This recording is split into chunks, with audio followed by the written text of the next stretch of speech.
말씀입니다.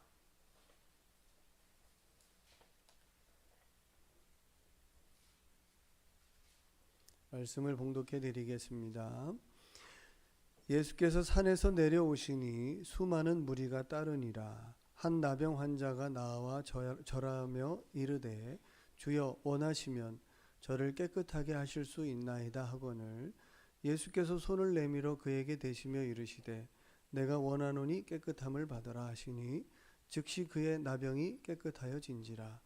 예수께서 이르시되 삼가 아무에게도 이르지 말고 다만 가서 제사장에게 내 몸을 보이고 모세가 명한 예물을 드려 그들에게 입증하라 하시니라. 아멘. 우리 옆에 분들과 함께 인사를 나누실 때 오늘 이렇게 하시죠. 주님의 이름으로 평안하기를 원합니다. 네.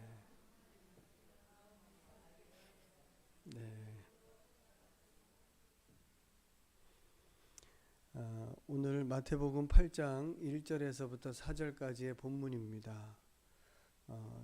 주님께서 세 가지 사역을 4장에서 말씀하실 때 가르치시며 고치시며 전파하시며 이 세 가지가 이제 주님의 사역 속에 주된 내용일 것이다 라고 말씀합니다. 가르치시면은 끝난 건 아닌데 산상수훈에서의 내용이 이제 7장에서 정리가 되고 오늘 8장에서는 고치시며가 시작이 됩니다. 그래서 몇 가지 사건들이 계속 붙어 있습니다. 오늘 8장을 읽으실 때 8장 1절서부터 4절은 특별한 내용이 있는가요? 없죠. 그러다 보니 이 본문을 보실 때 여러분들이 머릿속으로 이미 생각하고 계신 것들이 있을 거라고 봅니다. 나병과 같은 우리가 질병을 고통스럽게 겪고 있는 건 아니지만 삶에 해결할 수 없는 어려운 문제들은 크고 작게 저와 여러분들의 생활 속에 다 있다고 봅니다. 그런 문제들을 나병 환자의 심정으로 담아내서 예수님을 만나서 주님 원하시면 저를 좀 낫게 하실 수 있습니다. 이런 심정으로 오늘 본문을 보시면 주님이 나를 치료하시는 분이구나. 주님이 나에게 이런 은혜를 주시는 분이구나. 나도 이 나병 환자처럼 주님께 은혜를 구해서 이 같은 특별한 은혜를 좀 입어봤으면 좋겠다라고 이 본문이 보여질 수도 있겠습니다. 그렇게 본문이 보여졌다고 해서 그것이 틀리다 이렇게 말할 수 있겠습니까? 없습니다. 다 각자 보는 시선들이 있다고 봅니다. 다만 저는 이 본문을 그런 각도로도 볼 수 있지만 더 나은 어떤 더 다각적인 면에서 이 본문이 보여지면 우리가 생각하지 못한 더 나은 은혜들도 생각해 볼 수 있다. 이런 차원에서 오늘 본문은 고치시며이지만 나병 환자를 고치시는 것 안에 예수님께서 뭔가를 담아 놓으신 다른 은혜들도 있다고 생각이 됩니다. 저는 이렇게 성경을 보다 보면 우리가 흘려서 보는 구절들이 있습니다. 집중해서 안 보는 것이죠. 만약에 여러분들이 지금 1절부터 4절까지 읽으셨는데 어떤 구절에 무게감을 두고 보시겠습니까? 예를 들면 나 환자가 나타나서 주님 원하시면 저를 깨끗하게 하실 수 있습니다. 이 구절들은 우리가 좀 더 피부에 와닿을 수도 있고 3절 같은 경우에 예수께서 손을 내밀어 그에게 대시며 내가 원하노니 깨끗함을 받으라 라는 이런 극적인 장면도 상상을 해보게 됩니다.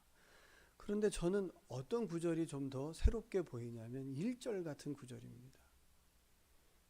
1절을 보시면 예수께서 산에서 내려오시니 수많은 무리가 따르니라. 이런 구절이 특별해 보입니다. 어떤 게 특별해 보이냐면 예수님과 지금 산에서 있으면 산 위에 있는 예수님과 제자들과 많은 사람들은 예수님의 말씀을 듣기도 하고 질문도 하고 서로 생각하면서 좋았을까요? 기분이 나빴을까요? 누가 봐도 좋았을 거라고 상상이 되지 않습니까? 그러면 사람이 좋은 것을 유지하기 위해 그 자리에 그 삶의 모습을 머물러 있으려고 하는 행동들이 따르죠. 좋은 것을 유지하고 싶은 거잖아요. 그런데 주님은 가차없이 그 산에서 내려와 버리십니다. 그래서 가만히 생각해 보면 좋은 하나님의 은혜와 이런 것들을 가지고 예수님은 현실로 가시는 발걸음을 항상 먼저 내딛는다는 것입니다. 여러분의 기분 좋음, 우리의 좋은 믿음, 우리가 가지고 있는 하나님 앞에서 행복감의 마음을 우리는 현실에 어떻게 녹여내시기 위해 발걸음을 띄느냐 이 말입니다. 주님이 그래 하신답니다.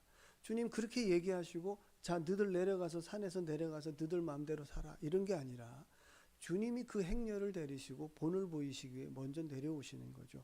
성경에 이러한 구절들이 생각지 않게 감동을 주는 데가 있습니다. 예를 들면 예수님께서 6월절 만찬 자리에서 만찬을 다 베푸시고 난 다음에 하신 일이 일어나 감람산으로 가시니라 이렇게 쓰고 있습니다. 그럼 감람산으로 가신다는 이 한 구절은 우리가 봤을 때 눈으로 흘려버릴 수 있는데 예수님의 감람산으로 가시는 길은 붙잡히러 가는 겁니다. 겟세마네 기도 후에 내가 붙잡혀서 십자가를 지시는 과정에 있기 때문에 당신이 가시면 당신에게 이렇게 재정을 맡겼던 가룟 유다의 배신에 본인이 팔려서 거기서 붙들릴 거다라는 거 아시고 가시는 겁니다. 그럼 예수님이 감람산으로 간다는 것은 어떤 결단이지 않을까요? 그럼 우리가 가진 믿음 때문에 우리는 현실을 도망합니까? 난 믿음이 좋아요. 어려운 일이 오면 도주해버리나요? 어려운 일이 오면 예수님처럼 십자가를 앞에 두면 주님 못 지겠습니다 하고 하늘로 어디로 가버리시는 게 아니잖아요. 주님은 그 현장으로 가시더라는 겁니다. 그게 은혜예요. 이 마태복음 26장 30절에도 기록이 되어 있고 46절에도 이런 특별한 내용들이 기록이 되어 있습니다. 그리고 저 신약 성경 뒤쪽에 보면 야고보 선생님은 그것이 살아있는 믿음이라고 말합니다. 믿음이 있노라 하고 현실에 반영되지 않는다. 죽었다. 이렇게 얘기합니다. 믿음이 있노라고 행함이 없다. 그것은 없는 거다. 이렇게 얘기하시죠. 그럼 예수님은 오늘 본문 속에서 산 위에서 하나님의 놀라운 가르침을 베푸시고 그 가르침을 현실로 끌어들이기 위해 발걸음으로 산을 내려오시는 겁니다. 여기부터 출발하는 거죠. 저와 여러분들은 믿음을 가지고 어느 산을 내려갑니까? 나만 좋으면 되지 라고 생각하십니까? 그러지는 않을 거라고 봅니다. 그럼 이제 이 기도의 행함과 십자가로 연결하시는 이 모습 속에 예수님의 발걸음이 쭉 진행이 되져 내려오는 가운데 주님의 행렬이 섰을 거 아니에요. 예수님, 제가 생각하기에 모양은 이랬을 것 같습니다. 예수님이 가장 먼저 필두로 앞서면 그 약간 뒤쪽에 제자들이 포진을 하고 그 뒤쪽으로 쭉 사람들이 서서 산 위에서 내려오는 어떤 행렬이 있었을 거라고 봐요. 상상이 되십니까? 한번 낮은 동산을 생각하시고 거기에서 예수님의 행렬이 쭉 내려오시는데 거기에 나환자가 예수님의 행렬을 딱 가로막는 겁니다. 그리고 이 나환자의 시점을 한번 보시죠. 나병 환자의 시점을 보시면 예수님의 행렬이 내려오는데 저분을 만나면 내가 나을 것 같다라는 믿음이 섰던 것 같아요. 그러니까 나왔겠죠. 그런데 그 믿음이 그에겐 용기로 작용을 합니다. 왜냐하면 그 당시 상황으로는 나병 환자가 일반인들을 만난다는 건 굉장히 위험한 거거든요. 실제적으로 그들의 상황 속에서는 나병 환자를 어떻게 표현하냐면 일단 머리를 풀어서 눈을 가리라 했습니다. 실제 모습이에요. 이렇게 머리를 풀어서 눈을 이렇게 가려야 됩니다. 눈을 가리고 이 입술을 이렇게 덮어서 이렇게 하고 있으라고 했습니다. 누가 봐도 나는 나병 환자입니다라고 알아보도록. 그럼 멀리서 그런 모습을 하고 오면 피하라고. 그리고 그들은 사회 속에서 격리돼서 다른 곳에 살았습니다. 그럼 그가 그런 모습을 하고 남루하고 이런 모습을 하고 주님을 확 찾아왔을 때는 어떤 각오를 하고 왔을 거라고 봅니다. 내가 큰일 날 수도 있는 각오. 그러나 그 각오를 하고 용기를 내서 주님의 행렬을 그가 막아섭니다. 막아서고 예수님께 나 좀 고쳐주세요. 그러지 않고 그 나 좀 고쳐주세요 안에 믿음을 담은 모습을 봅니다. 그 믿음의 모습이 참 복되게 보여요. 3절이 이렇게 말씀합니다. 이제 2절을 이렇게 말씀하죠. 한 나병 환자가 나와 절하며 이르되 나 좀 고쳐주세요. 그렇게 쓰지 않고 주님 원하시면 저를 깨끗게 하실 수 있습니다. 자, 어떻게 느껴지세요? 당신에게 그 같은 권능이 있습니다. 이렇게 고백을 하죠. 그럼 이 나병 환자는 어떻게 알았을까요? 이 믿음이 생기기 신기하긴 합니다. 그러나 예수님을 보고 당신은 얼마든지 저를 깨끗하게 하실 수 있습니다. 그러신 분입니다. 라고 믿음의 고백을 합니다. 그랬더니 예수님께서 손을 벌컥 대십니다. 손을 벌컥 대시더니 원한다. 깨끗함을 받으라.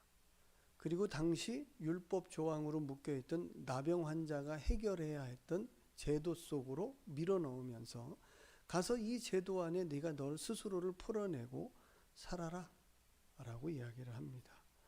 그러니까 이 내용이 그렇게 얘기하고 끝이 나버립니다.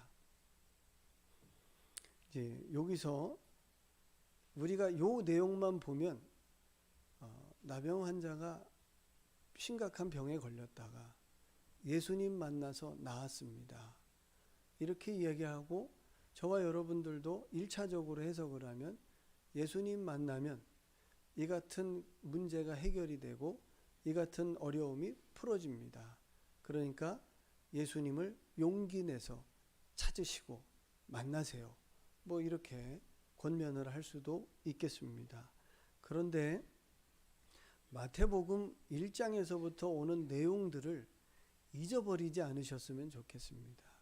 성경은 뜬금없는 얘기를 갖다 붙이거나 어떤 주제에서 벗어난 이야기를 갖다 붙여놓지 않습니다. 마태나 이 모든 복음서들을 읽어보면 복음서마다 그 기록자가 관통하고 있는 핵심들이 있습니다. 그 핵심을 놓치면 본문이 따로 떨어져 나가버리고 지금처럼 해석할 수 있는 상황이 많아질 수 있습니다. 예수님 만나서 병 나으세요로 가는 거죠. 예수님 만나서 병 나으세요로 가면 병이 있는 분들은 아멘하고 너무 좋습니다로 할 수 있지만 이 본문에서 주고자 하는 참된 의미를 놓칠 수도 있다 이 말입니다. 그럼 앞부분으로 돌아가서 뭘 계속 지금 비교하고 있는 것 같으십니까? 마태는 무엇을 계속 이렇게 비교하고 계속 이렇게 같은 선상에 놓고 보라고 이야기하는 것 같습니까? 율법을 가진 사람들과 예수님의 행렬을 계속 이렇게 비교하고 있는 겁니다. 그래서 그 전에 마태복음 5장 20장에 너희가 서기관과 바리새인보다 더 나은 의를 갖지 못하면 그는 결단코 천국에 들어가지 못하리라라는 주님의 이 준엄한 말씀에 이 모든 내용이 연결돼서 나오는 겁니다. 그러면 그 안에서 이렇게 보시면 이 본문을 다시 보세요. 자, 율법 아래에 나병 환자를 놓아보세요. 자, 율법 아래에 나병 환자를 놔보세요. 한번. 그의 삶에 뭐가 있어요? 자, 율법 아래 나병 환자가 있어요. 뭐가 있어요? 뭐가 있겠습니까? 격리가 있지. 그에게 무슨 삶이 있어요? 기쁠까요? 슬픔밖에 없죠. 그에게 뭐가 있을까요? 율법 아래 그가 있어요. 아무것도 없어요. 가족이 있을까요? 가족이 요 마을에서 살아요. 갈 수 있어요? 못 가요. 먼 발치에서 자녀들이 성장하는 거 볼 수 있을까요? 못 봐요. 자녀들에게 아빠가 있을까요? 없어요. 그럼 율법 아래 이 사람의 존재는 뭐예요? 없어요. 그거잖아요. 그럼 예수님의 행렬이 율법 아래에서 아무것도 없는 인생이 와서 울부짖는 거예요. 제 삶이 없어요 라고. 하나님, 저는 없는 존재 같아요 라고 얘기하는 거잖아요. 근데 주님이 딱 만나, 주님의 행렬은 어떤 행렬이에요? 율법은 정죄하고 자비가 없잖아요. 그러니까 그가 쫓겨났고 그의 삶도 없고 아무것도 없죠. 거기에 예수님의 행렬이 쭉 내려가다가 나환자를 만납니다. 율법 아래에 놓여서 아무것도 할 수 없는 사람을 주님이 은혜와 사랑으로 풀어버리시죠. 은혜와 사랑으로 딱 만나, 내가 너를 원하노니 풀어줘라, 이렇게 얘기하는 거죠. 율법 아래에서는 한없는 나병 환자 죄인인 사람을 주님이 풀어버리죠. 풀었더니 자, 이제 뭐가 다시 생겼어요? 가정이 다시 생겼죠. 뭐가 다시 생겼어요? 자녀가 다시 생겼죠. 뭐가 다시 생겼어요? 사회가 생겼죠. 뭐가 다시 생겼어요? 이웃이 생겼죠. 뭐가 다시 생겼어요? 그의 존재가 생겼죠. 그가 살아났어요. 이제는 뭐만 하면 돼요? 제도적으로 확인만 하면 언제든지 집으로 돌아가 뛸 수 있고 자녀를 끌어안아 볼 수 있고 사랑하는 아내를 보며 내가 다시 돌아왔다라고 눈을 마주칠 수 있는 사람이 됐습니다. 이것이 은혜랍니다. 이것을 주님의 사랑이라고 얘기합니다. 그럼 이걸 한번 우리에게 적용해 볼까요? 저와 여러분들은 우리 교회에 오시면 뭐가 남습니까? 여러분 자리에. 나는 하나님 앞에 죄인이다. 정죄. 그리고 우리는 요거 안에서만 해야 돼. 라는 어떤 틀 속에 자유함이 없는 그것만 남습니까? 아니면 주님을 만나서 나도 풀리고 남도 풀고 모든 사람이 같이 존재가 있는 사랑의 삶이 남습니까? 주님이 그 행렬을 이어가며 내가 삶의 현장으로 가서 율법 아래 매인 사람들을 내가 풀어주고 고쳐주리라 하고 내려가는 행렬입니다. 주님이 산 위에서 머물러서 난 안 갈래. 그러면 없는 일이겠죠. 그러나 저와 여러분들이 예수님의 은혜로 자유함을 누리시고 그 은혜를 사랑을 깨달아서 풀어지셨다면 여러분 어디로 가시겠습니까? 나만 좋으면 돼로 가셔서 현실에서 도피하시겠습니까? 아니면 똑같이 주님처럼 죽을 줄 알고도 십자가를 향해 걸어가며 내 하나 희생해서라도 남을 풀어놓겠다라고 가시는 그 행렬 속에 계시겠습니까? 이게 우리가 결단해야 되는 귀한 부분이라고 봅니다. 자, 여기까지만 보시면 하나만 생각하시는 거죠. 나병 환자는 우리가 이게 해피엔딩입니다. 그죠? 너무나 해피엔딩이죠. 나병 환자는 병이 나았습니다. 자, 그 다음은요. 나병 환자는 다시 어디로 가야 돼요? 나병 환자 걸리기 전에 나와 의견이 맞지 않아서 투닥투닥 하던 아내 곁으로 가야죠. 안 갑니까? 말을 징글징글하게 안 들어서 소리를 지르게 하던 아이들 옆으로 가야죠. 나병 환자가 걸리기 전에 열심히 일을 해서 가족의 생계를 유지했던 고단한 삶의 자리로 가야죠. 안 갑니까? 가야죠. 그럼 나병 환자는 병이 나은 것으로 해피엔딩입니까? 아니죠. 뭐예요 그러면? 기회죠. 다시 현실로 가야죠. 그러나 현실로 갔을 때 옛날하고 많이 달라지지 않았을까요?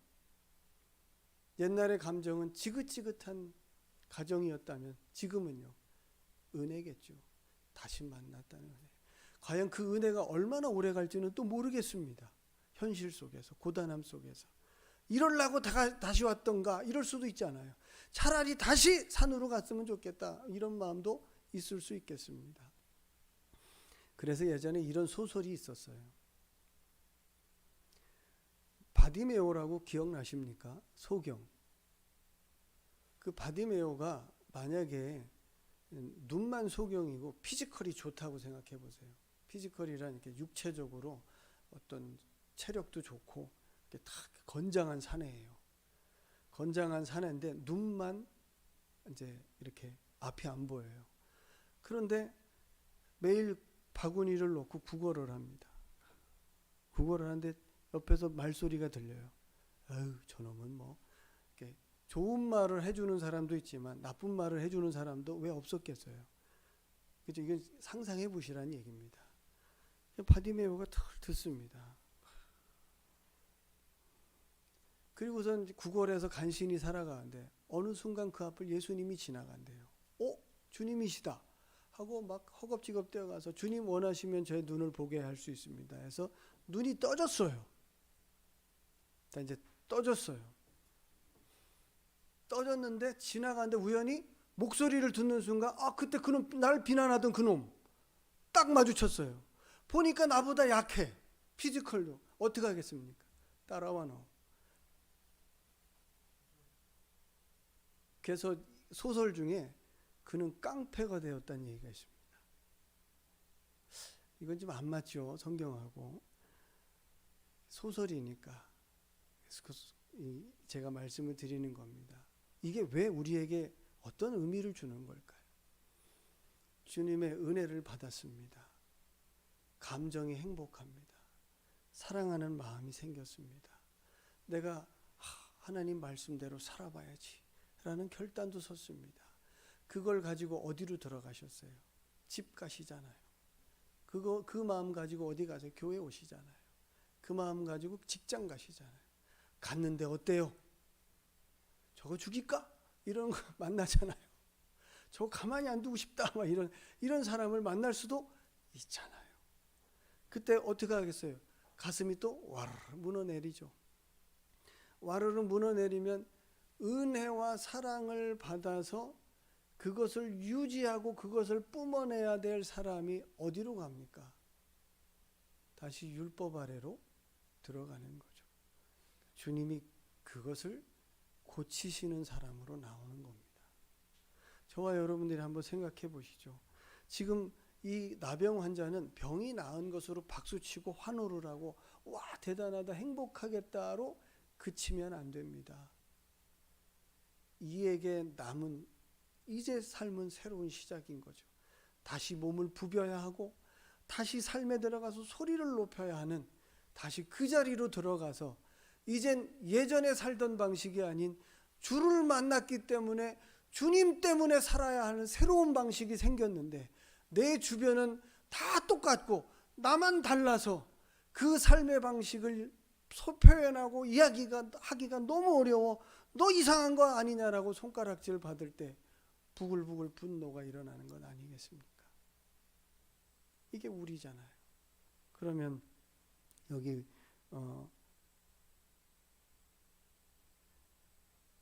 구원이라는 기쁨이 오래 갔으면 좋겠는데, 주님을 만나는 기쁨이 오래 갔으면 좋겠는데 그게 아닌 것에 대한 우리의 안타까움이 있는 것이죠.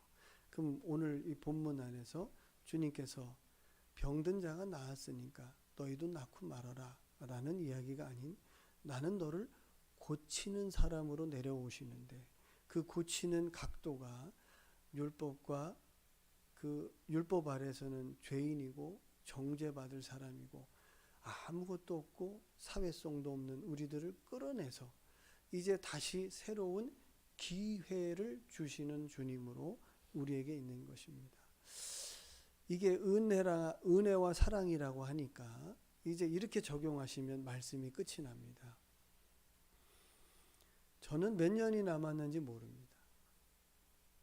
여기 앉아 계신 분도 몇 년이 더 남았는지 모르잖아요. 우리의 인생이. 그러나 여기에서 순서가 없으니 모르겠습니다.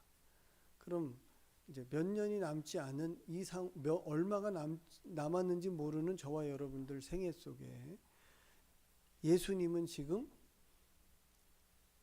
은혜와 사랑으로 살아볼 기회를 매일 주시는 거라고 생각이 듭니다. 어떠세요? 오늘 실패했어요. 오늘 분노하고 터뜨리고 말았어요. 하나님 해보니 안 돼요. 그러니까 이제부터 저는 현실을 도피하겠습니다. 엘리야처럼 하나님 저 못하겠어요. 여기까지가 제 끝인가 봐요. 저 죽여주세요. 라고 얘기를 했더니 하나님이 기가 막혀서 쳐다보다가 그래. 너 힘내서 일단 호렙산까지는 가라. 그래서 호렙산까지 갔다가 너를 대신할 사람 세워놓고 너는 역사 속에서 사라져라. 그래서 그를 빼버리죠. 하나님이. 그리고 엘리사를 세웁니다. 살아있는 엘리야를 산채로 불러 올려버리고 이제 엘리사를 세워놓습니다. 엘리야가 부럽습니까? 와, 살아서 하나님 나라 갔으니까 하나님 겁내게 그를 사랑하셨네. 그렇게 생각하십니까? 아닙니다. 못하겠다 하니까, 하나님 이건 아니라고 하니까, 그만 죽여달라고 그러니까 그래 그럼 빠져 하고 하나님 빼버린 거죠. 그리고 엘리사를 집어넣고 너를 대신해서 일하는 사람을 보라는 겁니다. 자, 그럼 우리는 매일 하나님 앞에서 기회를 얻습니다. 어떤 기회예요? 나병 환자가 나아야만 된다라는 이거 아니라 이미 예수님 안에서 고치심을 받고 이제 새 길을 갈 준비가 된 거죠. 우리 넘어질 수 있습니다. 못 해낼 수도 있고, 우리 부족할 수도 있고, 우리 답답할 수도 있죠. 그러나 주님은 이렇게 말씀하시네요. 오늘도, 오늘 안 됐어. 내일 하루 시간을 더 줄게. 이런 거죠. 주님의 은혜와 사랑은 우리에게 발전과 앞으로 나아가 보라는 산 위에서 내려서 현실로 들어가 보라는 권면을 계속하는 겁니다. 뭘 가지고요? 율법을 가지고 들어가라는 것이 아니라 주님의 자비와 은혜와 사랑을 우리 현실 속에서 매일 받는 것처럼 내가 너에게 오늘도 기회를 주니 너의 그 기회를 가지고 다른 사람들에게 주님의 은혜와 사랑을 베풀 수 있는 은총을 가지고 들어가 보라고 오늘도 우리에게 말씀하시네요. 그것이 고치시는 겁니다. 선택하세요. 저와 여러분들이. 주님 안에서 희망찬 내가 병만 나았으면 좋겠다 이것만 선택하지 마시고 주님의 행렬에 같이 섰으면 좋겠습니다.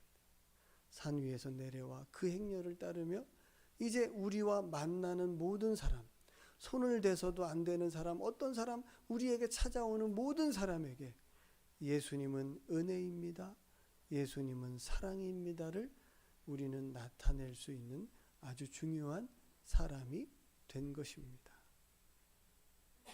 잘 감당해 보시면 아름답지 않을까 이런 생각이 듭니다. 그러나 나는 싫어요 라고 벽을 치시기 시작하면 저와 여러분들에게 남는 건 없습니다. 사회도 안 남고 이웃도 사라지고 아무것도 없는 거겠죠. 그것을 넓히셔서 더 많은 하나님 나라로 확장하는 일에 저와 여러분들이 귀하게 쓰임 받으시기를 주님의 이름으로 축복합니다. 기도하겠습니다. 하나님 아버지 감사합니다. 우리는 예수님을 믿는 사람들입니다. 주님께서 우리에게 나타내 주신 은혜를 아는 사람들입니다. 주님이 원하셔서 우리를 깨끗하게 하신 사람들이고 주님이 원하셔서 우리는 생명을 얻고 부활을 얻은 사람들입니다. 이제 그 은혜를 가지고 나만 욕심을 내고 나만 이 땅에서 재미있고 행복하게 살면 그만이다. 그리로 가지 않습니다. 우리는 주님의 행렬에 서서 삶의 자리에서 고단함을 이겨내고 또 다른 누군가에게 율법 아래서 정죄를 받고 힘겹고 어려운 사람들에게 주님의 은혜와 사랑을 나타내며 우리 다 같이 행복하게 숨을 쉴 수 있는 공간으로 우리가 함께 가고 있습니다. 이 일에 우리 모두가 다 지혜롭게 쓰임을 받기를 원하며 또한 잘 감당할 수 있는 주님의 능력과 은혜가 우리에게 충만하기를 원합니다. 감사드리며 우리 주 예수님 이름으로 기도하였습니다. 아멘.